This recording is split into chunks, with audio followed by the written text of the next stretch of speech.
안녕하십니까. 자, 이번 시간에는요, 투자 전략의 두 번째 시간 갖도록 하겠습니다. 여러분들 교재 이제 16번부터, 기본 문제 16번부터 공부를 하는데요. 아마 이게 이 번호가 아마 20번까지인가 이렇게 되어 있죠? 20번까지 이렇게 이어지고, 20번까지 이어지고, 그 다음에 이제 출제 예상 문제가 있는데, 출제 예상 문제 이제 별 3개 중요도 감안해서 풀면 되겠고요. 일단은 16번부터 문제를 풀도록 하겠습니다. 16번에 이제 마코이츠 모형에 대한 의한 분산 투자 효과에 대한 설명 중 옳은 것은 이렇게 돼 있어요. 일단 마코이츠에서 이야기한 분산 투자 효과에 대해서 이야기해야 되는데, 분산 투자 효과를 우리가 보통 포트폴리오 효과다 이렇게 얘기하죠. 이 분산 투자 효과라는 거 한마디로 뭐죠? 이거는 뭐냐면 자산을 하나보다는 둘, 둘보다는 셋, 셋보다는 넷, 넷보다는 다섯, 다섯보다는 열, 열보다는 100개 이런 식으로 많이 투자해서 투자할수록 위험이 줄어드는 효과를 분산 투자 효과 또는 분산 효과 또는 포트폴리오 효과 이렇게 얘기합니다. 자산 하나보다 둘, 둘보다 셋 이렇게 많이 결합할수록 위험이 줄어든다 그런 얘기죠.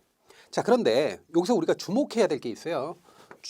주목해야 될 게 뭐냐면 이 마코이츠라는 사람이 분산 투자 효과를 발견하면서 종목 수를 늘릴수록 위험이 줄어든다는 것을 경험적으로 이제 연구를 했어요. 그래서 여기가 횡축이 이제 X축이 종목수예요. 종목수 N개 종목수고 여기 이제 Y축이 뭐냐면 이게 이제 전체 위험, 총 위험이죠.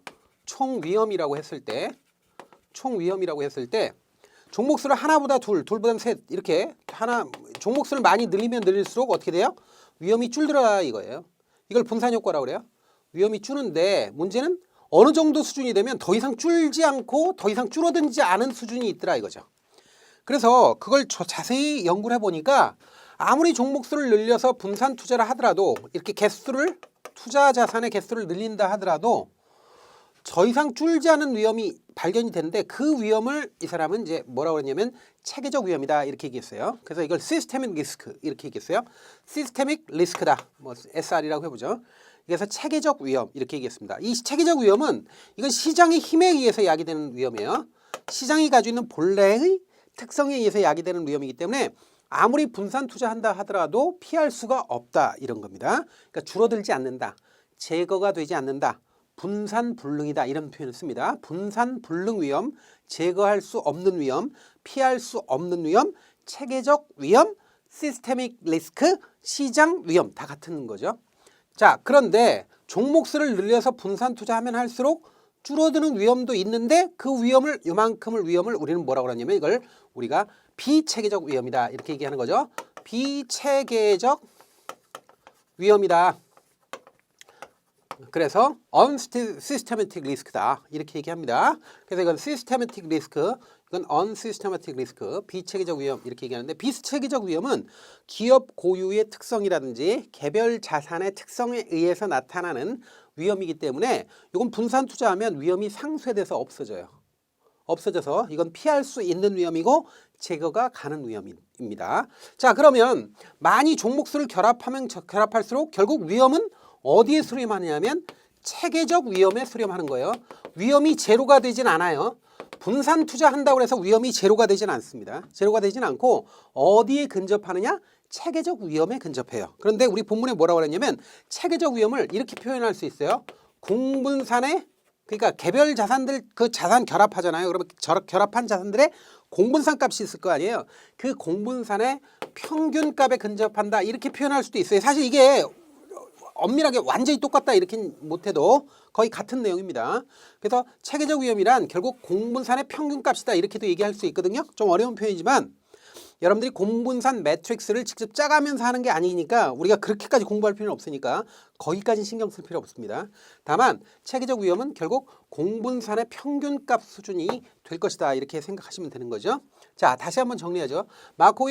마코이츠의 분산 투자 효과라는 건 포트폴리오 효과라는 것인데 자산을 많이 분산해서 결합하면 할수록 자산의 개수가 늘어날수록 위험이 줄어드는데 더 이상 줄어들지 않는 것도 있더라. 더 이상 줄어들지 않는 수준을 체계적 위험이다 이렇게 얘기하고 나머지를 이제 줄어드는 위험을 비체계적 위험이다 이렇게 얘기한다는 거예요. 그래서 자산의 결합을 많이 할수록 종목수를 많이 편입할수록 위험이 줄어드는데 0까지 가는 건 아니고 체계적 위험 수준까지 줄어드는데 그 체계적 위험을 표현해서 공분산의 평균값이다 이렇게 표현할 수도 있다는 거예요. 그래서 그런 거를 생각하면서 한번 보시자고요. 지금 여러분들 있잖아요. 핵심 포인트에서는 여러분들이 꼭 확인하셔야 됩니다. 확인하시고 한번 읽어보신다고 생각하고 하시고요. 이제 본문을 보겠습니다. 16번에 지금 옳은 것 찾는 거예요. 1번 보겠습니다. 구성 종목 수를 증가시켜도 줄어들지 않는 위험이 뭐예요? 비체계적 위험이 아니라 체계적 위험이죠. 틀렸죠? 그러니까 1번 틀렸어요. 구성 종목 수를 증가시켜도 줄어들지 않는 위험은 비체계가 아니라 체계적 위험입니다. 그래서 1번 틀렸고 2번 구성 종목 수를 증가시킴에 따라 줄어드는 위험은 시장 위험이다. 아니죠. 시장 위험은 줄어들지 않아요. 시장 위험이 체계적 위험이기 때문에 그렇죠. 3번 포트폴리오에 포함되는 종목의 수가 증가할수록 포트폴리오 위험은 각 종목들 간의 공분산의 평균에 근접한다는 거 요거 맞습니다. 이게 결국에는 체계적 위험값하고 같아져요 나중에. 왜냐하면 종목수가 많아지게 되면 거의 시장 수준까지 늘어나거든요. 그러니까 시장 포트폴리오 값까지 가니까 그렇게 되면 결국에는 체계적 위험이 그 각 개별 종목수들의 공분산의 평균값이다 이렇게도 표현할 수 있다는 거죠.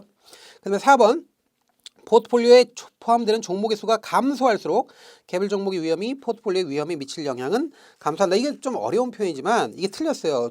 종목의 수가 감소하는 게 아니라 증가할수록 개별적인 종목이 포트폴리오에 미치는 영향력이 감소하는 거지. 그러니까 보세요. 만약에 두 종목만 가지고 A, B 두 종목만 가지고 포트폴리오 만든다 그러면 개별 종목인 A가 전체에 미치는 영향이 되게 크죠. 왜냐하면 얘가 2분의 1의 비중이니까. 그런데 만약에 A, B, C, D, E, F, G 해가지고 수없이 많은 종목인데 100종목을 편입했다. 100종목을 편입했다 그러면 개별 종목이 만약에 똑같이 편입을 했다 그러면 비중을 똑같이 뒀다 그러면 한 개별 종목이 전체에 미치는 영향은 100분의 1밖에 안 되잖아요. 그러니까 많이 종목을 편입할수록 개별 종목이 전체에 미치는 영향은 감소하겠죠. 그런데 종목의 수가 감소할수록이 아니라 종목의 수가 증가할수록 이렇게 바꿔야죠. 이 지문은. 그래서 4번 틀린 겁니다. 3번이 맞는 겁니다. 자, 다음 문제 보죠. 17번 보는데 같은 내용이에요. 사실상. 그래서 17번 내용은 가볍게 보고 여러분들이 밑에 핵심 포인트 해설을 보세요. 17번. 자, 포트폴리오를 구성하는 종목 수가 증가함에 따라 포트폴리오의 총위험, 분산. 요게 총위험이 요거예요.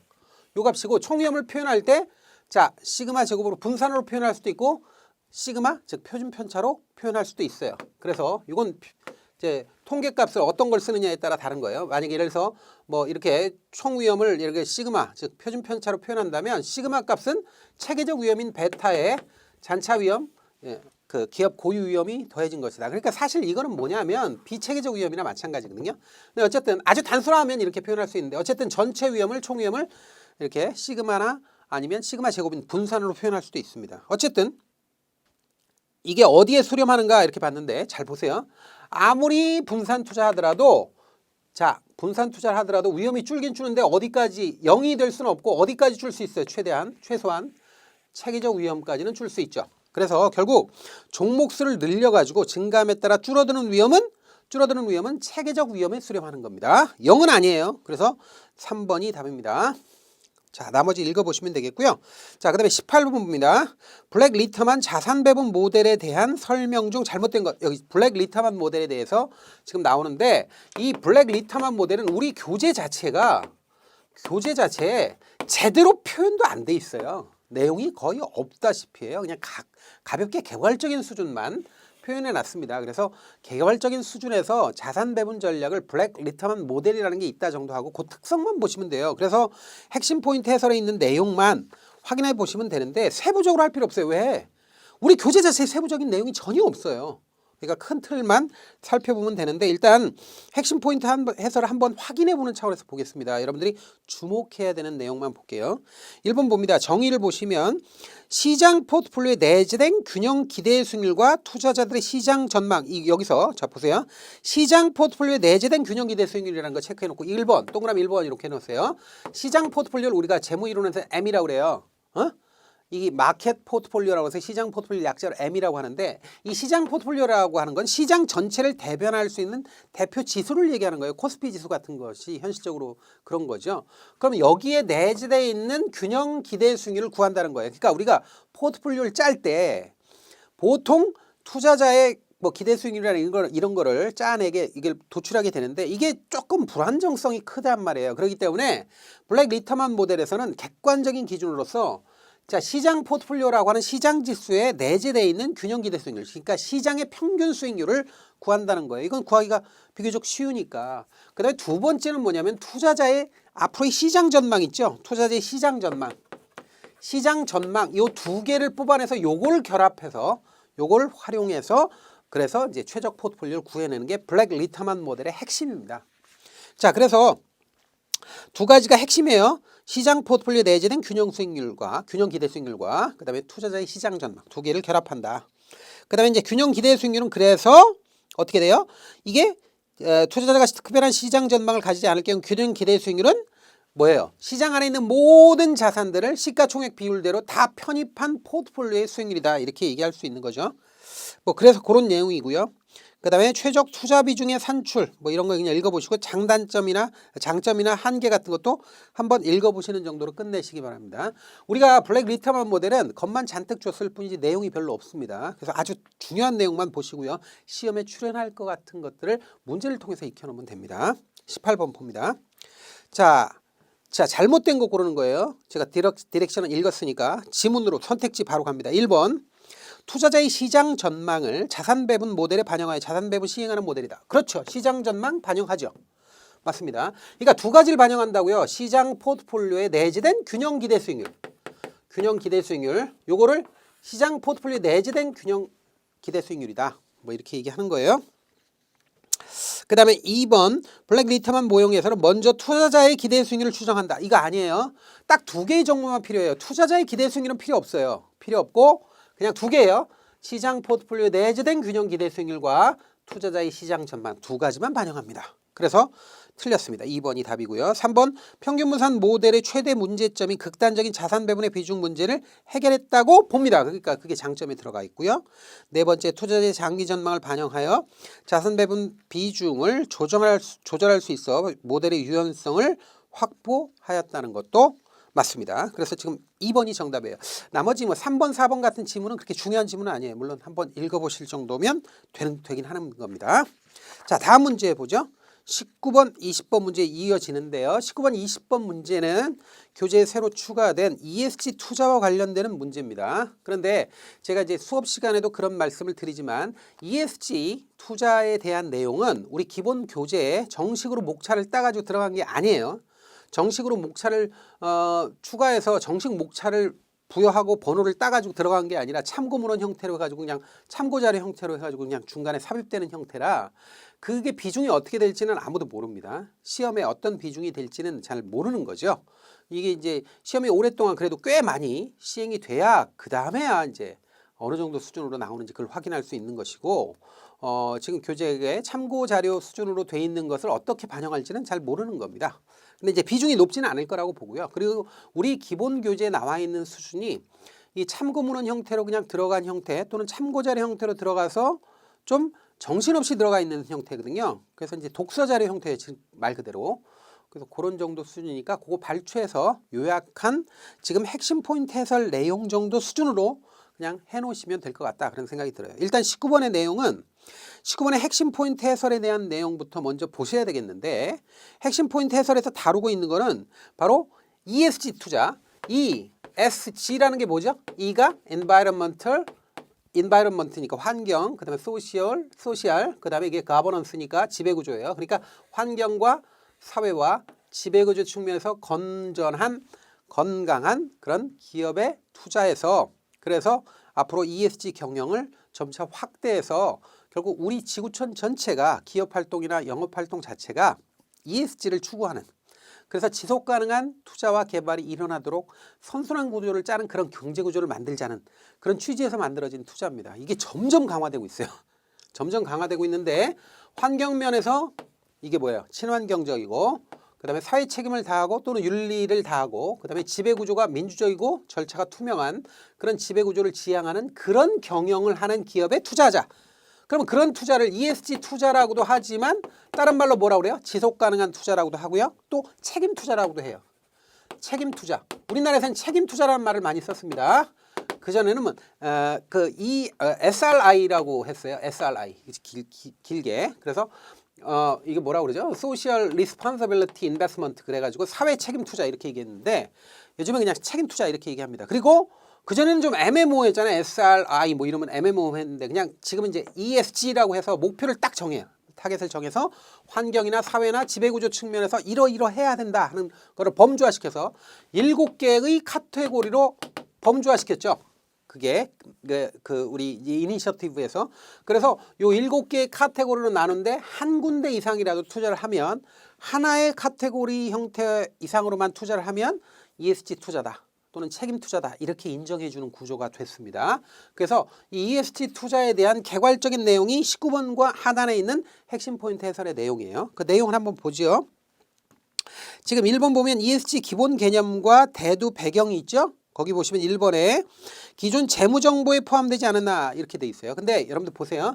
우리가 여기 환경이나 아니면 사회 또는 윤리경영이나 아니면 이런 지배구조에 대한 문제는 재무적인 정보에 우리가 이제 재무제표라고 해서 이런 거 있잖아요. Financial Statement라고 해서 재무제표라는 게 기업이 재무제표를 통해서 이해관계자, 즉 투자자나 내부적으로 뭐 주주나 뭐 채권자나 이런 분들하고 소통하는 그 기본적인 도구로서 많이 쓰는 게 압도적으로 많이 쓰는 게 재무정보예요. 재무제표라는 걸로 나타나죠. 보통 재무제표하면 대표적인 게 우리가 재무상태표라는 게 있죠. 밸런스 시트라고 해서 그다음에 인컴 스테이트먼트라고 해서 손익계산서라는 게 있죠. 그다음에 뭐니까 자본 변동표라든지 아니면 현금 흐름표라든지 뭐 이익잉여금 처분 계산서라든지 뭐 이런 것들을 얘기하는데 근데 이런 기타 등등 이런 거는 전부 다 숫자로 표현될 수 있는 거죠. 그러니까 재무적 정보죠. 그런데 대개 이제 환경 활동이나 기업의 환경적인 활동이나 아니면 윤리 경영이나 뭐 이런 지배 구조나 이런 것들은 숫자로 잘 안 나타나요. 즉 이런 데 포함이 안 된다는 거죠. 그러니까 이 재무 정보가 아니라 비재무 정보인 경우가 많다는 거예요. 비재무 정보라는 거죠. 그래서 그런 측면에서 이 ESG 투자를 먼저 하기 전에 비재무 정보로서 지금까지 공표가 안 된 공시가 안 되는 것들이 이게 대부분이니까 이런 것들을 투명하게 공시할 수 있는 시스템이 먼저 갖춰져야 된다는 거예요. 그래서 각종의 이니셔티브가 나오는 겁니다. 자, 그러면 그게 뭐예요? 그게 1번에 그런 얘기죠. 기존 재무 정보에 포함되지 않는다는 거죠. 재무 정보가 아닌 것들이 많으니까. 그래서 기업의 중장기 지속 가능성에 영향을 미칠 수 있는 요인들을 환경, 사회, 지배구조로 나눠서 체계화해서 평가하는 툴이다라고 하는 거고 그 다음에 뭐 3번에 보면 금융기관 중심으로 유럽 중심으로 처음에 시작됐고 발기가 됐어요. 그리고 발전이 됐고 2006년도에 금융기관 이니셔티브인 PRI가 효시다. PRI라고 하는 결사체가 요게 이제 이니셔티브로서 최초로 보기도 합니다. 그래서 유엔 산하로 유엔의 그 어떤 그 큰 지원을 받아서 이제 발기를 한 거죠. 그래서 PRI라는 것들이 있더라. 이게 기관 투자자 또는 금융기관 중심으로 만들어진 것이다. 이렇게 얘기할 수 있죠. 자, 그 다음에 나머지 뭐 읽어보시면 되겠고요. 그 다음에 2번 보면 뭐 ESG 투자 방식과 시장 규모 이렇게 보는데 지금 2014, 2번에 보면 이런 게 나오죠. 2014년 주요국 기관 투자자 연합이 결성한 GSIA. 이거 발음도 힘들죠. GSIA.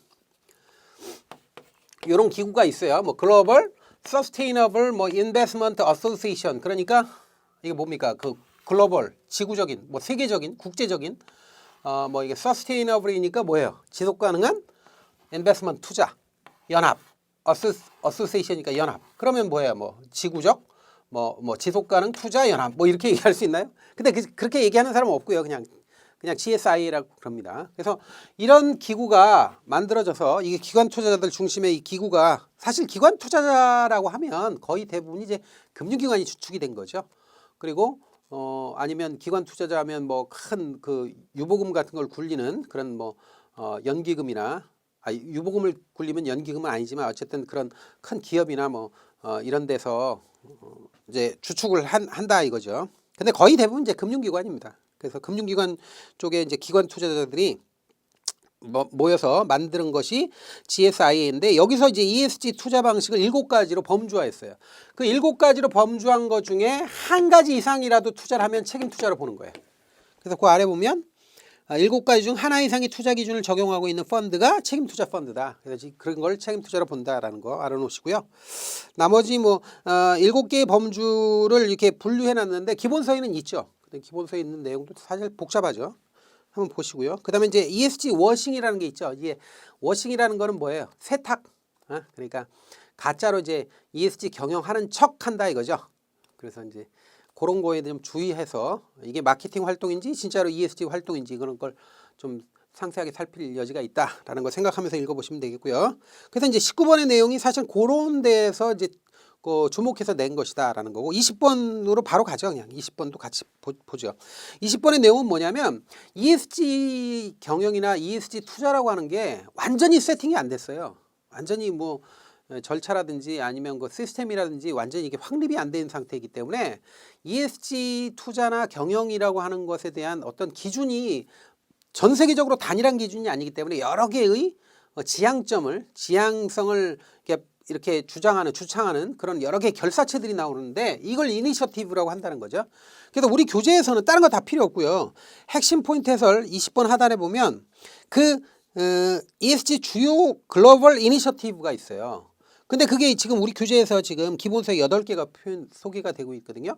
그래서 이제 제 최초로 좀 주목해서 봐야 될 게 뭐 일본에 있는 UN PRI가 있죠. PRI는 앞에서 나왔지만 PRI는 UN의 주축하에 지속 가능한 투자 활성화를 위해 조직된 기관 투자자 네트워크이다. 이렇게 이야기하고 있잖아요. 그러니까 이런 식으로 뭐 지금 UN 글로벌 컴팩트라는 것도 있고 UN SDGs 참 발음도 힘들어요. 하여튼 여러 가지가 있는데 얘네들이 어떤 정체성을 가지고 있는지 그것만 구분하면 됩니다. 지금 이게 세부적인 것까지 다 할 수는 없는 거예요. 그래서 그걸 쭉 한번 보고 이 이니셔티브가 여러 개가 있는데 주목할 만한 이니셔티브를 우리 교재에서 8개를 뽑아놨구나. 그리고 이 8개가 어떠한 정체성을 가지고 있는지 그거를 구분할 수 있으면 된다라는 거 그런 거 생각하면서 이제 문제를 대비하시면 되는 거예요. 그래서 19번하고 20번이 사실은 같은 맥락에서 쪼개진 2개의 문제니까 그거를 한꺼번에 제가 말씀을 드렸고요. 너무 위축되지 마시고요. ESG 투자에 대해서는 지금 우리 교재도 지금 정식 목차를 못 달 정도로 체계화되어 있지 않으니까 그러니까 전체적으로 봤을 때 크게 압축되어 있는 내용들을 한번 숙지하고 시험장에 들어가시면 되겠다라는 겁니다. 자, 그러면 19번 문제를 보겠습니다. 자, 19번 문제 보면요. ESG 투자와 관련된 설명으로 가장 거리가 먼 것입니다. 1번 ESG는 기존의 재무정보에 포함되어 있던 땡 틀렸죠. 재무정보에 포함이 안 돼 있다니까요. 재무제표나 재무정보에는 사실 이런 ESG에 대한 투자에 대한 내용이 사실 계량적인 측면에서 이게 표현되기가 좀 어렵고 담기도 어렵고 아직까지 또 이게 포함이 안 돼 있죠. 안 돼 있는 경우가 많기 때문에 이건 틀린 지문이죠. 그래서 1번 틀린 거예요. 벌써 포함되어 있지 않았던 환경사회 지배구조를 체계화해 평가하는 툴이 되는 겁니다. 그러니까 포함되면 안 돼요. 그래서 1번 틀렸고 2번 ESG 요소를 반영한 투자를 책임투자 또는 지속가능 투자 이렇게 얘기하는데 보통은 우리나라에서 이제 책임투자 이렇게 부릅니다. 자, 그 다음에 3번 2014년 주요국 기관투자자 연합이 결성한 GSIA 지금 금방 썼죠. 글로벌 Sustainable Investment Association 이렇게 돼 있는데 이게 아주 큰 데예요. 그래서 여기가 ESG 투자 방식을 7가지로 정의를 했고요. 그 다음에 4번째 마케팅을 위하여 ESG를 가장하는 워싱 그러니까 세탁이죠. 세탁. 신분 세탁 뭐 이런 것들 이런 얘기 있죠. 그런 워싱이 확대되고 있어 주의가 필요하다는 거예요. 맞습니다. 그 다음에 바로 이제 20번 갑니다. 유엔의 주축하에 지속가능 투자 활성화를 위해 조직된 기관 투자자 네트워크. 이게 유엔의 어떤 발기하에 유엔의 주축하에 만들어졌고 기관 투자자 네트워크로 유명한데 그리고 최초라고 할 수 있는 게 뭐예요? PRI예요. 그래서 UN PRI가 됩니다. 1번이 정답이니까 나머지도 이 기구가 이 이니셔티브가 뭐 하는 데인가 하는 정도는 알아놓으셔야 되는 거예요. 그래서 그거 확인하시면 되겠습니다. 자, 이렇게 해서 20번까지 해서 기본 문제를 풀었고요. 자, 이제 출제 예상 문제를 푸는데요. 이게 10문제입니다. 별표가 되어 있는 게 10문제. 그래서 제가 쉬어보니까 10문제인데 10문제 하나하나 살펴보도록 하겠습니다. 자, 일단 출제 예상 문제 어디로 가느냐면 지금 출제 예상 문제가 그렇게 난이도가 높거나 그러진 않아요. 이쪽. 우리가 이제 전략적으로 우리 전체적으로 큰 그림에서 투자 전략 파트를 보면 분량 많지 않고요. 깊이가 깊게 이렇게 나온 것도 아닙니다. 자문인력 수준에서는 깊이가 그렇게 깊은 게 아니에요. 그래서 여러분들 그렇게 뭐 아주 어렵다, 아주 난해하다 이렇게 생각하지는 되지는 않을 거라고 봅니다. 자, 일단 별 3개 중요도 별 3개를 찾아서 보는데 6번이 있네요. 6번 한번 보시죠. 자, 6번 이제 벤치마크에 대한 내용 나와요. 벤치마크다. 벤치마크라는 게 있는데 이 벤치마크라는 거는 펀드를 운용할 때 항상 펀드 평가를 할 때 기준이 되는 것이 있어야 되거든요. 그러니까 기준 이게 원래 벤치마크가 기준 또는 뭐 잣대 이런 표현이 있단 말이에요. 이런 거고요. 그다음에 항상 여기 제일 시험에 많이 나오는 게 벤치마크를 얘기하면서 가장 많이 나오는 게 뭐냐면 벤치마크는 언제나 우리가 펀드 운용이나 뭘 할 때 이걸 성과를 측정할 때 쓰는 거기 때문에 사전에 정해져야 돼요. 사전에 정해놔야 돼요. 설정해야 된다. 이런 것들이 아주 중요한 거예요. 사전에 설정해야 된다. 그 다음에 뭐 운용상을 펀드 매니저의 운용상을 반영해야 된다. 펀드 매니저의 의사소통의 수단이 된다.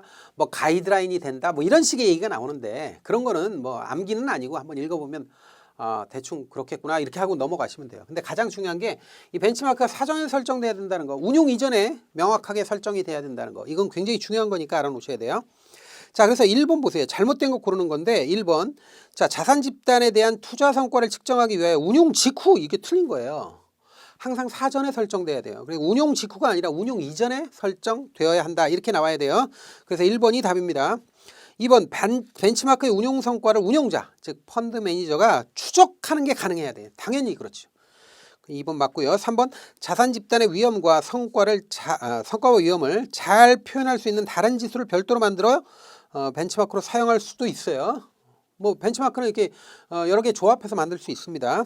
4번 벤치마크는 평가 기준인 동시에 특별한 정보가 없는 경우에 바람직한 포트폴리오다. 이렇게도 표현할 수 있어요. 맞습니다.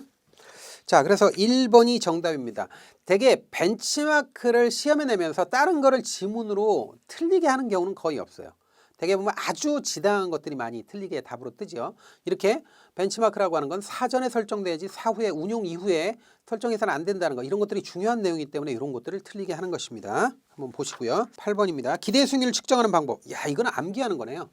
기대 수익률 측정하는 방법 암기하는 게 시험에 나왔어요. 기대 수익률 측정법.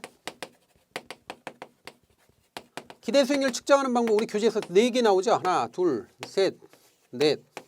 그래서 4개 나오는데 우리 교재 선택지를 보니까 뭐 추세 분석, 시나리오 분석, 시장 공동 예측치 뭐 이런 거 나왔어요. 근데 이제 답은 암기하는 거니까 1번이에요. 그냥 이동평균법은 말도 안 되는 거니까 그런 거 이게 눈에서 그냥 이게 단순 암기 문제예요. 그러니까 그냥 이동평균법이 답이 아니에요. 그런데 지금 여기서 첫 번째가 추세 분석법 있죠.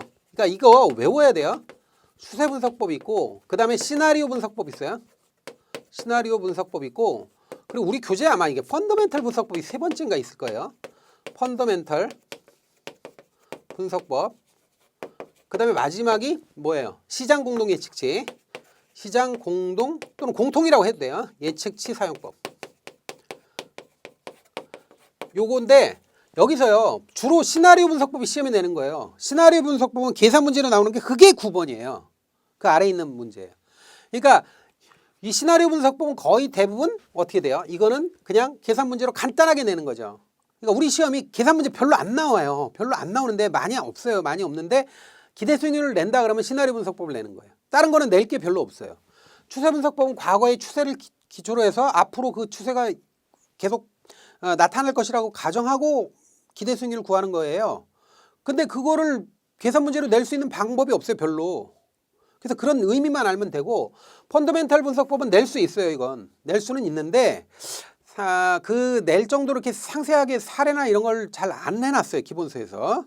그리고 별로 많이 안 해요. 그리고 이 펀더멘탈 분석법을 이용해서 하는 거는 이게 그 우리가 보통 CAPM이라고 그래가지고 분산 투자 이론 같은 거 할 때 이제 이걸 나오는데 거기까지 안 나가요. 우리 교재가 진도가 거기까지 나가질 않아요. 내용이 없어요. 그래서 이런 것들은 물론 펀더멘탈 분석법 중요하긴 한데 이거는 우리가 좀 깊이 있게 저 이론을 전개해 나갈 때 나오는 거고요. 우리 교재 수준에서는 안 나와요.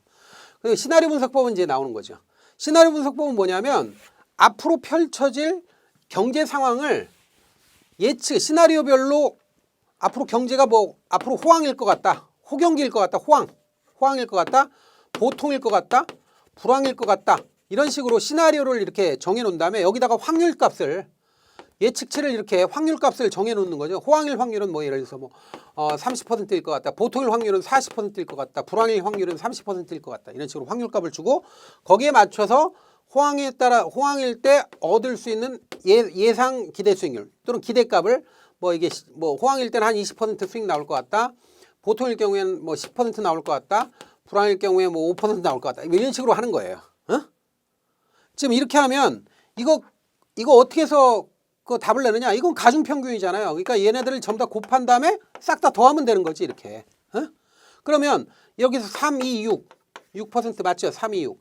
그 다음에 이거는 뭐야? 4일은 4니까 4%. 여기서 10% 나오고 그 다음에 3, 5, 15니까 1.5%니까 11.5%가 요게 이제 기대 수익률이 되는 거죠. 그러면 이런 식으로 해가지고 기대 수익률 구하시오라는 문제가 나왔을 때 여러분들 틀리면 되겠습니까? 이거 안 되지 이거. 이건 진짜 틀리면 안 되죠 이런 거.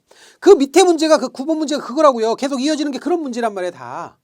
그리고 거기서 더 이렇게 깊이 있게 해가지고 더 어렵게 잘 안 내요. 그 정도 수준에서 그냥 끝나지.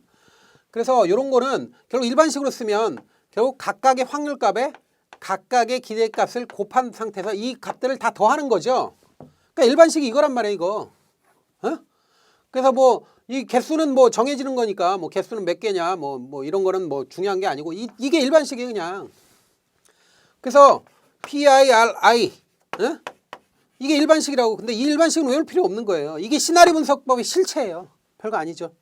그래서 시나리오 분석법이 가장 중요하고 나머지 그냥 기대 수익률 구하는 거, 추정하는 거 그냥 외우는 거다. 추세 분석법, 시나리오 분석법, 펀더멘탈 분석법, 시장 공동 예측치 사용법.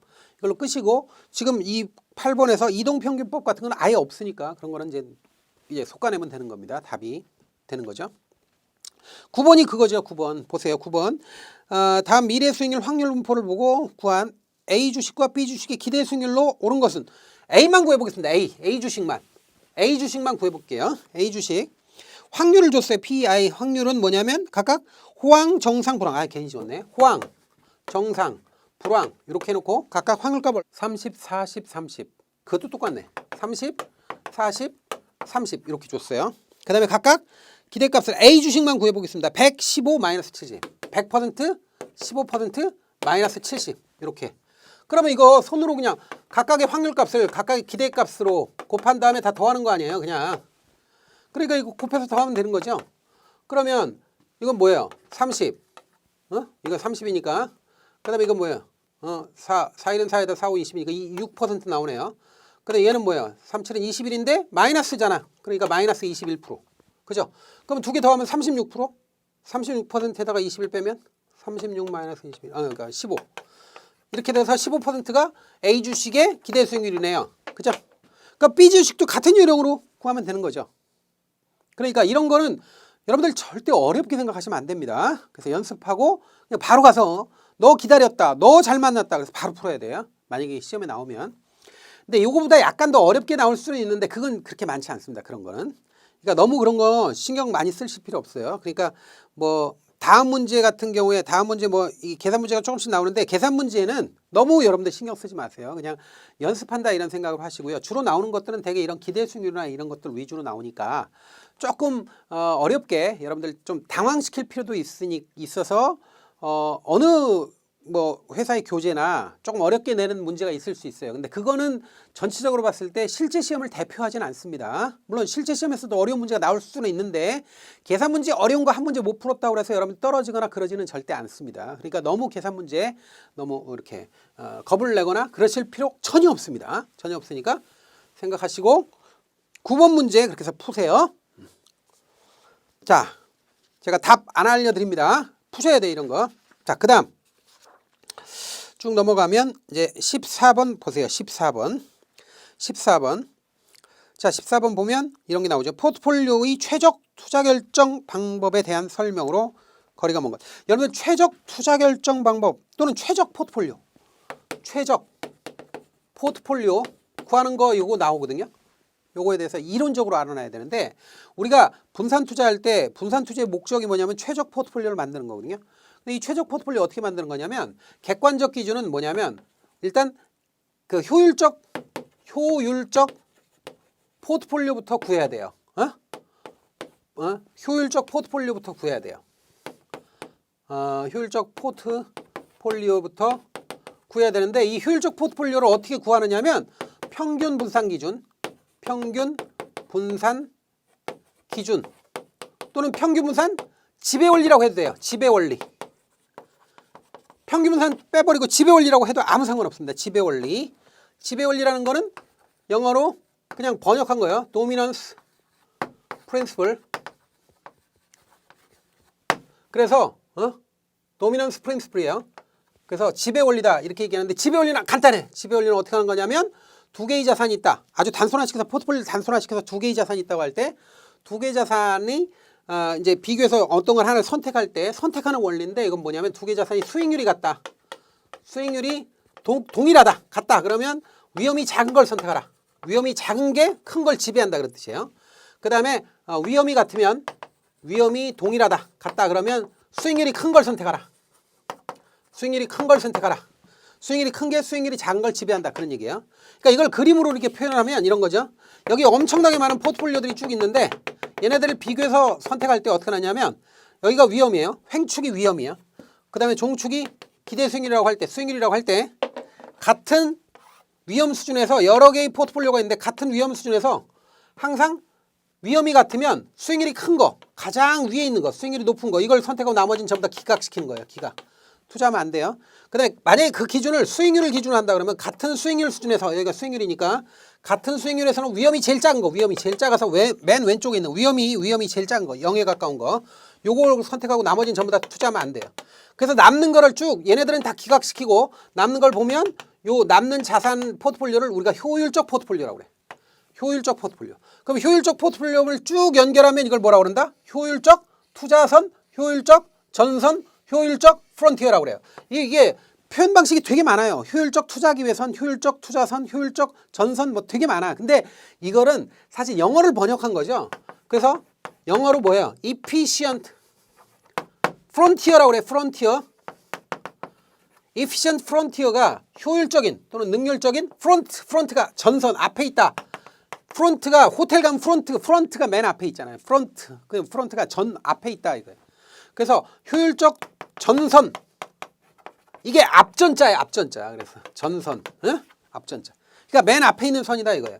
근데 이 효율적 전선은 어쨌든 같은 위험 수준에서 수익률이 가장 높은 거 또는 같은 수익률 수준에서 위험이 제일 낮은 효율적인 자산들만 쭉 연결해 놓은 거예요. 근데 이 효율적 전선은 항상 이게 뭐예요? 좌상향으로 갈수록 좌상으로 이렇게 갈수록 더 좋은 거예요. 왜냐면 효율적 전선이 좌로 갔다, 좌상으로 갔다는 얘기는 같은 위험 수준에서 수익률이 더 높은 것들 자산들 집단이 있다는 거예요. 자산 집단이라는 거예요. 이 선 자체가. 그래서 효율적 전선은 이렇게 좌상향으로 갈수록 더 좋은 거예요. 더 좋은 거예요. 자, 그런데 이 어쨌든 이렇게 해서 효율적 포트폴리오를 찾아서 평균 분산 기준, 즉 지배 원리에 따라서 선택한 효율적 포트폴리오를 쭉 연결하면 이게 뭐예요? 효율적 전선, 효율적 투자선, 효율적 투자기회 집합, 효율적 투자기회선. 뭐라고 표현해도 좋아요. 저는 그냥 효율적 전선으로 하겠습니다. 제일 짧게. 그래서 이걸 찾는 거예요. 그럼 이 효율적 전선을 찾았다. 그럼 이거 여기서 어떤 점에 투자할 거냐? 이거는 전적으로 뭐에 달려 있어요? 이제 투자자의 주관적 기준인 무차별 곡선에 의해서 결정돼.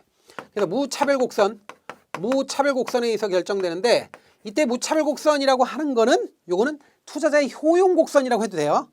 투자자의 효용 곡선 또는 투자자의 성향 이렇게 해도 상관없어요. 이 무차별 곡선은 어쨌든 투자자의 성향을 의미하는 거예요. 근데 이 무차별 곡선은 항상 한쪽이 위험이고 한쪽이 수익률일 때 무차별 곡선은 항상 우상향으로 이렇게 나타나요.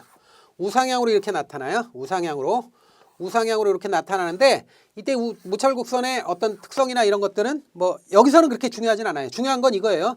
효율적 포트폴리오를 찾아서 효율적 전선, 투자선을 만들고 여기서 무차별 곡선을 도출한 다음에 얘가 만나는 점, 무차별 곡선과 효율적 전선이 만나는 점, 접하는 점에서 이게 최적 포트폴리오가 된다. 최적 포트폴리오가 구해진다 이거죠. 그래서 지금 우리 목적이 최적 포트폴리오 구하는 거잖아요. 그러니까 최적, 옵티멀하고 효율적, 에피시언트하고 구분하셔야 돼요. 최적 포트폴리오하고 효율적 포트폴리오는 다른 거예요. 굉장히 중요해요. 최적 포트폴리오하고 효율적 포트폴리오 다릅니다. 효율적 포트폴리오는 최적 포트폴리오 구하기 전 단계예요. 최종 단계가 아니에요. 그래서 그거를 기억을 하셔야 돼요. 자, 그러면 14번 보세요. 자, 1번 투자 가치는 평균 기대 수익률과 분산을 측정할 우위를 가립니다. 그래서 투자 가치를 측정할 때 항상 기대 수익률과 분산, 분산이 위험해요. 그래서 이 두 개를 비교해서 우열을 가리는 거 맞습니다. 2번 지배원리 나왔습니다. 지배원리에 의하여 기대수익이 동일한 투자 대상 중에서 위험이 가장 낮은 것을 선택하고 위험이 동일한 투자 대상 중에서 기대수익이 가장 높은 걸 선택한다. 이게 맞는 거죠?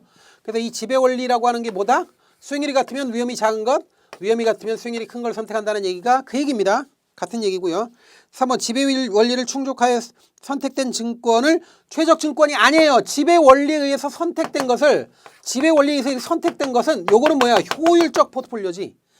효율적 포트폴리오를 연결한 선이 효율적 전선이 되는 거고, 그러니까 지금 지배원리를 통해서 만들어진 선택되어진 포트폴리오는 아직 최적 포트폴리오가 아니에요. 아직은 최적 포트폴리오가 아니고 그냥 효율적 포트폴리오예요. 효율적 포트폴리오에 이제 무차별 곡선하고 접하는 점, 만나는 점을 찾아서 이걸 최적 포트폴리오라고 하는 거지. 그래서 3번이 틀린 겁니다. 최적이라는 표현 쓰면 안 돼요. 지배원리를 충족시켜 선택된 증권 또는 포트폴리오를 효율적 증권 또는 효율적 포트폴리오라고 하는 거예요. 효율적이지 최적이 아니에요. 그래서 3번 틀렸고 4번 지배원리를 충족시키는 증권에 대하여 투자자의 위험 회피도에 따라 최적 선택한다. 맞죠? 4번 맞습니다. 지배원리를 충족시키는 증권에 대해서 투자자의 위험 회피도, 이게 투자자의 효용 곡선이 같은 거예요. 위험 회피도 같은 거예요. 위험 회피 성향. 위험 회피도가 사실 성향이에요. 투자자의 성향. 이거하고 이걸 만족시키는 거. 요거하고 만족되는 거. 요걸 찾아서 최적 포트폴리오를 결정하는 거예요. 맞습니다. 자, 14번 이렇게 봤고요. 그다음에 15번 봅니다. 이제 15번 그리고 16번이 모두 뭐냐면 평균분산 지배원리 또는 평균분산 기준 또는 지배원리 뭐라고 써도 돼요. 어쨌든 평균분산 기준이라고 해도 되고 평균분산 지배원리라고 해도 되고 그냥 지배원리라고 해도 돼요. 어쨌든 그거 얘기하는 거예요. 중요한 건 뭐예요? 지배원리 기준은 수익률이 같으면 위험이 작은 걸 선택한다. 위험이 같으면 수익률이 큰 걸 선택한다. 그 반대되는 건 기각하는 거예요. 투자하면 안 돼요. 그러면 15번 보세요. 자, 다음 중 주식 간의 지배관계가 올바른 것, 가장 올바른 것 이거 얘기하는데 지금 이거 빨리 보겠습니다. 제가 딱 여러분들 이런 문제가 나오면 일단 수익률이 같은 게 있는지 그다음 표준 편차가 위험이잖아요. 위험이 같은 게 있는 게 살펴보는데 여러분들 보세요. 표준 편차가 같은 건 없어요. 지금 보니까 표준 편차가 같은 건 없어요. 지금 주식이 A부터 E까지 있는데 표준 편차는 위험이 같은 건 없고요. 기대 수익률이 같은 건 있죠. 기대 수익률이 같은 거는 B하고 D예요. B하고 D. B하고 D가 지금 기대 수익률이 같아요. 그런데 기대 수익률은 똑같이 10인데 10%인데 표준 편차는 위험이 B는 10이고 D는 9예요. 그럼 보세요. 수익률이 같으면 위험이 작은 게 큰 걸 지배하잖아요. 그러니까 B는 투자하면 안 되는 거예요. D가 좋은 거지. 그래서 D가 B를 지배한다 이렇게 나오는 거야. 지금 지배 관계가 나오는 거는 지금 B하고 D의 관계밖에 없어요. A, B, C, D, E 중에 지배관계가 명확하게 나와 있는 건 B하고 D밖에 없어요. 다른 건 없어요. 그러니까 3번이 답이에요. 그냥 D가 B를 지배한다 이렇게 나와야 돼요. 그거 하나만 지배관계가 명확해요. 그래서 3번이 답이고요. 16번 보세요. 보기의 내용으로 볼 때 효율적 증권, 최적 증권에 대한 설명으로 옳은 것을 구하는데 이건 약간 좀 생각을 해봐야 되는 거죠. 일단 표를 보겠습니다. A부터 E까지 주식이 있네요. A, B, C, D, E까지 있는데 각각 기대 수익률하고 표준 편차 위험해요. 그래서 이렇게 있는데 12, 12, 6, 5, 9 12, 12, 6, 5, 9 그 다음에 15, 20, 4, 4, 12 15, 20, 4, 4, 12 이렇게 있죠. 자, 그럼 보세요. 자, 이거 보세요. 이게 기대 수익률 같은 거 위험 같은 걸 찾아보면 기대 수익률 같은 건 A, B가 기대 수익률이 같잖아요. 그 다음에 C, D는 위험이 같잖아요. 그럼 여기서 우열관계를 찾아봐야 되는데 기대 수익률이 같으면 위험이 작은 게 큰 걸 지배하는 거니까 A, B는 기대 수익률은 같지만 위험이 뭐야? A가 더 위험이 작잖아요. 그러니까 B는 투자하면 안 돼요. 그 다음에 자, C하고 D는 위험이 같은데 위험이 같으면 기대 수익률이 큰 게 더 좋은 거 아니에요. 근데 기대 수익률 보니까 C는 6인데 D가 5니까 D는 투자하면 안 되죠. 그러니까 얘네들은 제거해야 돼요. 이거 투자 후보에서 그냥 빼버려야 돼. 이게 전부 다 빼버려야 돼. 얘네들은. 그럼 남는 건 A, C, E잖아요. A, C, E 보니까 얘네들은 뭐야? 수익률이 높으면 위험도 높고, 위험도 높고, 수익률이 낮으면 위험도 낮으니까 얘네들은 우열관계가 없는 거예요. A, C, E는 얘네들은 우열관계가 없어요. 얘네들은 지배 원리로 선택할 수가 없어요. 그러니까 우리가 투자할 때는 A, C, E 세 개 중에 하나를 선택해야 되고 B나 D를 선택하면 안 되는 거죠. 그게 사실 이게 이런 거예요. 그래서 1번 보면 지문에 A와 B를 비교할 때 A 주식, B 주식 비교할 때 A가 효율적 증권이라고 돼야지 B가 효율적 증권이라고 하면 안 되죠. 그래서 1번 틀렸고 2번 C와 D 주식을 비교할 때 D가 효율적 증권이 아니에요. D가 비효율적인 거예요. C가 효율적인 거지. 그 다음에 3번 이 주식은 A, C 주식과 비교할 때 효율적 증권이 아니다. 아니에요. 효율적 증권이에요. A, C, E는 서로 우열관계를 이야기할 수 없어요. 그러니까 얘네들은 아직 효율적인 거예요. 그 다음에 4번 보수적 투자자는 C 주식이 최적 증권이다. 보수적인 사람들은 안전한 걸 좋아하는 사람이죠. 그러니까 이 사람들은 기준이 항상 위험이 기준이야. 그러니까 위험이 제일 낮으니까 C를 선택하더라. 위험을 싫어하는 보수적 투자자는 그래도 C를 선택할 것이다. 맞는 겁니다. 4번이 답이에요. 그래서 옳은 거 찾는 거니까 4번이 정답인데 16번 같은 문제는 약간 어려운 문제고 그 다음에 생각을 많이 해야 되니까 꼭 여러분들 연습하셔야 됩니다. 자, 다음 문제 20번 봅니다. 20번이 아니고 21번이죠. 20번은 참고로 보세요. 21번 푸는데 참고로 보시는데 사실 우리 시험에서 그림 같은 게 잘 안 나와요. 그림 같은 게 안 나오는데 20번 문제를 참고해서 보겠습니다. 20번 문제에서 그림이 20번 문제 보면 투자자 유형별 효용함수 형태 중 위험회피형. 여러분들 위험회피형은요. 위험회피형은 우리 교재에서 기본 교재에서 위험회피형하고 위험선호형 뭐 이렇게 위험중립형, 위험선호형 뭐 이런 식으로 나오잖아요. 위험중립형은 별로 신경 쓸 필요 없고 위험회피형하고 위험선호형 투자자의 그 효용곡선, 효용함수 곡선 그 그래프가 나오는데 이때 효용하고 투자 수익 또는 부가 이렇게 여기가 부, 기대 부, 웰스 여기 효용, 유틸리티 이렇게 했을 때 요런 그림하고 요런 그림 두 개가 나오는데 이게 직선도 있어요. 직선도. 근데 직선은 위험 중립형이야. 신경 쓸 필요 없고요. 지금 직선 같은 거는 이건 좋아요. 이거 리스크 뉴트럴이라고 그래가지고 리스크 뉴트럴 이건 위험 중립이에요. 근데 이건 시험에 답으로 뜨는 경우는 거의 없어요. 위험 중립이. 근데 어쨌든 뭐 하여튼 위험 중립이에요. 이게 알아놓읍시다. 위험 중립은 요건 직선이에요. 직선이고 그 다음에 요거를 뭐라고 해요? 요렇게 나가는 건 위험 회피형이에요. 리스크 어버스 타입이라고 그래요. 위험 회피. 위험 회피고 요걸 뭐 오목하다 이렇게 얘기해. 오목하다. 오목한 형태다. 이거 콘케이브. 오목하다 이렇게 얘기하고 그 다음에 효용이 부가 늘어날수록 체감한다 이렇게 얘기해. 체감. 이렇게 확 늘어나다가 여기 줄어들고 여기 체감한다 이렇게 얘기해요. 그래서 요거 뭐야? 오목하다. 그러니까 여기다 써놓을게요. 오목하다. 그래서 효용이 체감한다. 이런 표현 나오면 위험 회피형이구나 이렇게 알아놓고 빨간 거 요건 뭐냐면 위험 선호형 위험 선호형 투자자의 경우에는 요건 볼록하다 이렇게 표현해요. 볼록. 왜 볼록입니까? 저는 제 눈에는 오목으로 보입니다. 그러면 고쳐 먹어야 돼요. 볼록하다. 볼록을 우리가 컨벡스라고 그래. 컨벡스라고 하는데 볼록하다. 그 다음에 이건 뭐야? 효용이 부가 늘어날수록 체증하다. 이거 참 이상한 사람이긴 한데 하여튼 이렇게 됩니다. 그래서 요 표현을 알아놓으세요. 그 그림을 통해서 알아놓는데 그게 같은 문제예요. 21번이. 20번하고 21번은 사실상 같은 문제예요. 그래서 21번 보면 투자자의 위험 성향에 대한 설명 중 잘못된 것 하는데 기대 수익률이 높을수록 위험은 낮을수록 커진다. 이거 당연하죠. 모든 투자자들은 수익률이 높으면 좋고 위험이 낮으면 좋은 거지. 맞고요. 2번 기대 수익이 높더라도 위험이 커지게 되면 투자자에 따라서 효용이 감소할 수 있어요. 수익률은 높은데 되게 위험해. 그럼 행복감이 줄겠죠. 맞는 얘기죠. 3번 위험 회피형 투자자의 효용 곡선은 원점에 대해서 오목하다. 자, 위험 회피형은 어떻다? 위험 회피형은 오목하다. 맞습니다. 4번 위험 중립형 투자자의 효용 곡선은 원점에 대해서 볼록하다. 뭐 원점에 대해서 볼록하면 이건 위험 선호예요. 위험 중립이 아니에요. 위험 중립은 그냥 직선이에요. 그래서 4번이 틀린 겁니다. 그래서 21번 봤고요. 20번도 사실은 같은 문제나 마찬가지예요. 그림으로 표현되어 있을 뿐이지. 그 다음에 25번 보세요. 전략적 자산 배분 전략의 실행 방법과 거리가 먼 것. 여러분들 전략적 자산 배분하고 전술적 자산 배분은 무조건 외워야 돼요. 이거 외워야 되는 내용이에요. 전략적 자산 배분은 SAA 이렇게 얘기하고 전술적 자산 배분 TAA 이렇게 되는데 기계적으로 외워야 될 게 있어요. 시장에 대한 가정은 전략적 자산 배분은 시장을 효율적으로 본다. 그 다음에 전술적 자산 배분은 비효율적이라고 본다. 그 다음에 얘는 소극적이다. 얘는 적극적이다. 이런 거 빨리빨리 비교해야 돼요. 그다음에 얘는 장기 투자 의사 결정이다. 얘는 중단기 또는 단기. 뭐 중자는 아무 데나 들어가도 돼. 단기고. 이렇게 되는 거고 얘는 정적이다. 얘는 동적이다. 얘는 목표 수익률이 시장 평균 수익률이다. 시장 평균 수익률이다. 얘는 초과 수익률이다. 어?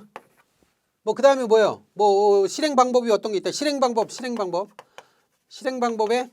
뭐 4가지 있다. 4가지 정도 있는데 외워야 돼요. 이 실행 도구 여기도 4가지 정도 있는데 외워야 되는 거고. 뭐 그런 거예요. 그러니까 이런 것들은 여러분들 꼭 암기해야 되고 특히나 이제 전술적 자산 배분의 경우에 동적인 방법으로서 뭐 예를 들어서 뭐 평균 반전을 이용한다든지 가격 차고 현상을 이용한다든지 가격 차고라든지 아니면 뭐 평균 반전을 이용한다든지 아니면 뭐 이런 것들이 있잖아요. 가격 차고 현상에 따라서 과잉 반응 현상을 자본시장이 과잉 반응이 일어나는 걸 이용한다든지 이런 것들이 있잖아요. 역투자 전략은 뭐예요? 쌀 때 사서 저평가 매수, 고평가 매도 이런 거. 이런 게 머릿속에 생각이 나셔야 돼요. 이게 생각이 나야 돼요. 그래서 그 부분을 꼭 정리를 하셔야 된다라는 겁니다. 자, 그러면 한번 보죠. 전략적 자산 배분 전략의 실행 방법과 가장 거리가 먼 것. 1번 시장 가치 접근 방법, 2번 포뮬러 플랜 나왔는데 포뮬러 플랜 바로 틀렸죠. 포뮬러 플랜은 전술적 자산 배분의 실행 방법이에요. 대표적인 겁니다. 이건 암기하는 거예요, 그냥. 그래서 2번 틀렸고요. 3번 위험 수익 최적화, 4번 다른 유사한 기관 투자자의 자산 배분 모방하는 방법. 여러분들 있잖아요. 전략적 자산 배분의 실행 방법 4가지 있잖아요. 이 4가지가 시장 가치 접근법. 그다음 위험 수익 최적화 방법. 그냥 줄여서 그냥 최적화라고 하겠습니다. 위험 수익 최적화 방법. 그다음에 세 번째가 뭡니까? 투자자별 특수 상황 고려하는 방법. 그러니까 투자자별 특수 상황을 고려하는 방법. 그다음에 네 번째는 다른 기관 투자자들 모방하는 방법. 그냥 줄여서 모방. 4개 외워야 돼요. 그리고 나머지는 그냥 전술적이다 이렇게 해가지고 그냥 하셔야 됩니다. 그래서 25번 이렇게 봤고요. 자, 그 다음 문제는 27번이죠. 27번. 전술적 자산 배분 전략에 대한 설명으로 잘못된 건데 지금 전술적 자산 배분의 경우 이 경우인데 이거 잘 여러분들이 한번 생각을 하셔야 돼요. 해당되는 부분을. 자, 1번 시장의 변화 방향을 예측하여 사전에 자산 구성을 변동시켜 나가는 전략 맞죠? 두 번째, 자산 집단들의 상대적 가치가 변하는 경우 이러한 가치 변화로부터 투자 이익을 얻기 위해 분기, 월, 주간 단위로 자산 구성을 변경하는 적극적입니다. 동적이고 적극적인 그런 투자 전략이다. 그다음에 3번, 전략적 자산 배분에 의하여 결정된 포트폴리오를 투자 전망에 따라 중단기적으로 뭐 중자는 아무데나 들어가도 돼요. 중요한 건 단기 이런 거죠. 그래서 중단기적으로 변경하는 전략 맞고요. 그다음에 4번, 중단기적인 가격 착오를 활용하지 않는다. 이 틀렸죠? 가격 착오 활용하고 과잉 반응 이용하고 역투자 전략이고 다 같은 거예요. 그래서 4번이 틀린 겁니다. 27번 이렇게 해서 보고요. 자, 그 다음 문제는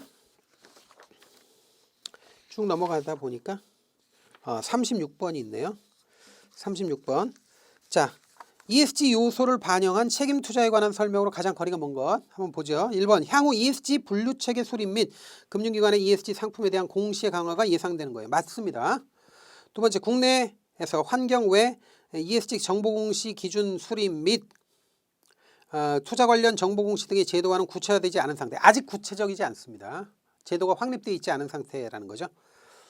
그 다음에 3번, ESG 요소는 자본시장에서 기업을 평가하는 새로운 프레임워크로 발전되고 있는 거 맞고요. 4번, GSIA 조금 전에 했죠. GS 글로벌 Sustainable Investment Association 이렇게 얘기했죠. 여기가 굉장히 중요한 기구인데 여기서 7가지로 정의한 ESG 투자 방식 중 2 이상 적용하고 있는 펀드를 책임 투자로 정의하고 있다가 아니고 둘이 아니고 하나입니다.